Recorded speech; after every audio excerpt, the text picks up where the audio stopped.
아무리의 편집이라던가 그런 거를 완성해가지고 네 그렇게 했습니다. 정말 지도가 네, 이 지도가요. 예, 한번 비춰주시죠. 네. 이거 학생들이 이렇게 스스로의 힘으로 했다니 정말 놀랍습니다. 지금 사전을 만든 학생들은 당연히 라틴어에 대해서 애정이 남다르고요. 네. 또 그만큼 열심히 노력했으니까 이 사전이 얼마나 소중하겠어요. 그렇죠? 그런데 평소에 라틴어에 대해서 별로 생각해보지 않던 네. 또래 친구들이 의외의 관심을 보이고 있다고 합니다. 그렇죠, 선생님? 속칭 애들이 이렇게 간지난다, 멋있다, 보인다 이런 표현을 많이 쓰는데 그러면서 라틴어를 하겠다고 덤비는데 솔직히 쉽지는 않습니다. 솔직히 학생들한테 끈기를 가지고 좀 덤벼야 되는 언어이긴 한데 그러다 보니까 처음에는 영어학과 전 학생, 그러니까 120명 학생이 전부 다 공부할 정도로 그만큼 공부를 좀 많이 했었습니다. 예. 네. 처음에는 그랬습니다. 처음에는. 네. 예. 그런데 지금 아까도 말씀드린 것과 같이 아무리 라틴어가 좋고 관심이 있다고 하더라도 여기 나와 계신 학생들은 단지 고3 학생들이고 또 이제 입시를 준비를 해야 되는 학생들인데 네. 일주일에 3번씩 모여가지고 또 이런 또 훌륭한 사전을 만들었다는 것은 특별한 계기가 있었을 것 같거든요. 우리 방청석에 앉아있는 학생들에게 한번 여쭤보겠는데 먼저 저 허지영 학생 계기가 뭐였나요? 네, 제가 맨 처음에 라틴어를 접하게 된 거는 이제 중학교 때 세계사를 공부하다가 유럽 쪽에서 라틴어가 되게 중요하다는 거를 알게 됐어요. 그래서 영향이 되게 크고 근데 또 중요한 거는 지금 이제 말씀하셨듯이 사용되지 않는 죽은 언어라고 표현을 하잖아요. 그래서 되게 차별화를 느끼고 그래서 한번 공부를 해보고 싶다 해서 제가 혼자 라틴어를 시작하게 됐는데 라틴어는 딱 공부를 시작한다고 바로 라틴어를 공부하는 게 아니거든요. 아까 말씀하셨듯이 변화형이 되게 많아요. 그래서 그 변화형을 외우려고 시작을 했는데 그게 너무 많아서 제가 중간에 안 하게 됐었거든요. 근데 이제 외고를 들어와서 조경호 선생님을 뵙고 조경호 선생님께서 스페인어도 가르치시지만 라틴어도 가르치신다는 말씀을 듣고 그 수업을 듣게 되고 이제 라틴어 동아리도 같이 활동을 하게 됐어요. 네. 그러니까 지금 그 고3도 중요하지만 예전에 나 포기했던 거 다시 할래 이런 욕심이 그렇죠. 생긴 거네요. 예. 옆에 있는 그 변홍진 학생은요? 저 같은 경우에는 라틴어에 대해 관심이 정말 없었는데 이제 저희 학교 같은 경우는 외국어 학교잖아요. 그래서 네.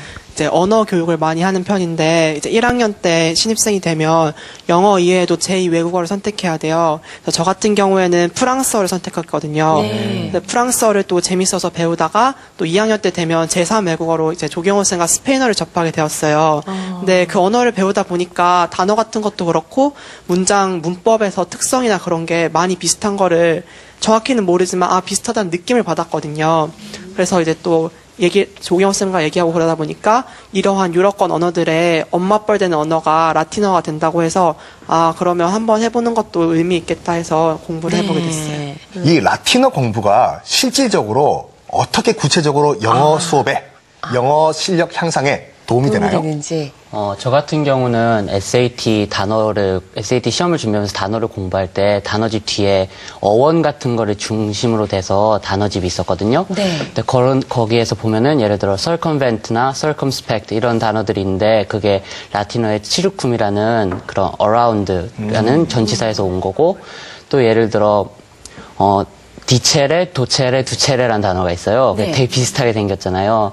그것들이 이제 말하다, 가르치다, 이끌다 이런 단어인데 그게 영어에서도 그대로 그런 어원으로서 쓰여요. 근데 처음 보는 애들은 그걸 보면은 비슷하게 생기니까 이게 뭐지? 이게 말하다였나? 이게 말하다였나? 막 이런 식으로 헷갈리는데 저 같은 경우는 라틴어 할 때 한 번 봤으니까 이렇게 보면서 이게 이거구나 하면서 더 쉽게 어원 같은 거를 익혀서 공부를 할 수 있었어요.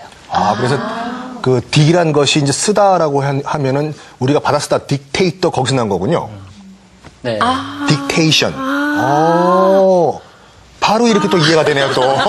네. 그러니까요. 재밌네요. 재밌네, 정말. 정말요. 퍼즐 푸는 것 같네요, 꼭. 아니, 그리고 이제 문명의 3대 요소라고 해서 네. 도시, 돈, 문자 이 세 가지를 꼽는데요. 네. 그 문자 가운데 하나인 라틴어를 배운다는 것은 이런 여러 가지, 그러니까 그 문화에 대한 어떤 네. 습득도 있을 것 같고, 다른 언어를 공부하는 데도 도움이 될 것 같아서, 네. 가치로 따지자면 상당히 의미가 있을 것 같거든요. 교수님 어떻게 생각하시나요? 네, 그렇죠. 이 문자가 있으니까 문명이 기록이 돼 있죠. 네. 그러니까 기록되는 것을 나중에 인쇄술이 발달을 하면서 또 이제 많은 유포가 됐는데 인쇄술이 발명되기 이전에는 사람들이 손으로 기록을 했어야 되죠. 그리고 그 예전에 그리스 로마 문명 시절부터 소위 우리가 요새 말하는 그 고전이라고 하는 책들은 사람들이 손으로 기록해놨던 것이 지금까지 전해지고 있는 거잖아요. 그렇죠. 그러니까 그 당시에는 배운 사람들이라고 하는 사람들은 주로 이제 성직자들, 학자들, 일부 학자들이죠. 근데 이 사람들이 남겨놓은 좋은 사상, 업적 이런 것들이 전달이 됐고 그것이 이제 라틴어로 기록됐기 때문에 이제 오늘날의 서양 문명의 뿌리를 이제 라틴어로 기록되어 있는 그런 서적들이라고 하고 있죠. 그래서 그는 라틴어를 공부를 하게 되면 서양 문명의 뿌리를 이해하고 서양 문명을 제대로 잘 이해할 수 있다. 이런 아주 커다란 그 업적이 되는 거죠. 네. 또 하나는 라틴어를 알게 되면은 이제 그 서양 언어들에 대한 계보를 또 이해할 수가 있어요. 우리가 서양 언어를 보면은 인도 유러피언 랭귀지 패밀리 중에서 이제 크게 보면 이제 로맨서도 있고 또 뭐 조메닉 랭귀지도 있고 그런데 라틴어는 그 로맨스어에 속하죠. 그러니까 라틴어하고 이태리어하고 프랑스어 이런 데들은 이제 로맨스어에 속하는 거고 또 이제 조메닉 랭귀지에서는 그 영어하고 그 독일어 같은 것들이 조메닉 랭귀지에 속하는데 우리가 공부하다 보면 저 낱말이 비슷한 것 같다. 예를 들면 라틴에서 파터 그러면 영어에서는 father 그리고 독일에서는 fater 이렇게 되잖아요. 네. 그리고 뭐 라틴에서 mater 그러면 영어에서는 mother 또 독일에서는 mutter 이렇게 되니까 인도 유러피언 랭귀지에서는 이렇게 낱말들이 비슷하다는 걸 알면 다른 그냥 영어를 공부한 사람들은 또 프랑스어나 이태리나 스페니쉬나 독일어나 공부하는데 훨씬 도움이 되잖아요. 그래서 이렇게 라틴어 공부하는 것은 여러 언어 공부하는 데 도움이 많이 된다 그렇게 얘기할 수가 있죠. 네. 정말 그러면 이게 이렇게 훌륭한 네. 우리 또 라틴어 동아리 앞으로의 또 계획이 궁금하거든요. 선생님, 네. 앞으로는 어떤 식으로 또 이런 동아리를 꾸려나가실 생각이십니까? 일단은 저희가 지금까지는 SAT하고 AP를 중심으로 공부를 하다 보니까 아이네이드라는 작품을 분석하려고 하다 보니까 솔직히 부족한 부분이 많았어요. 그러니까 우리나라에서 뭐 공대생을 육성하다 보면 기초학문이 딸려가지고 뭐 물리화학하는 사람이 필요하지 않습니까? 그거랑 똑같은 계기로 막 마지막에 공부를 하려니까 시험 공부하다 보니까 기초가 굉장히 많이 부족하더라고요. 그래서 지금은 1학년부터 체계적으로 공부하자. 그래서 저희가 그 생각을 한 게 올해 또 사업이 돼가지고 올해는 문법책을 하나를 아주 아이들에게 맞는 단계적인 문법책. 시중에 나온 문법책이 굉장히 훌륭한 문법책이 많습니다. 하지만 저희 애들에게 맞는 문법책은 분명히 아니라고 봤거든요. 그렇기 때문에 체계적으로 1학년들이 체계적으로 공부할 수 있는 그 책을 만들어서 아이들이 책을 쓰면서 공부하면서 스터디했던 것들을 정리해서 책을 한 권 내자라는 게 올해 사업이고 매년 그런 식으로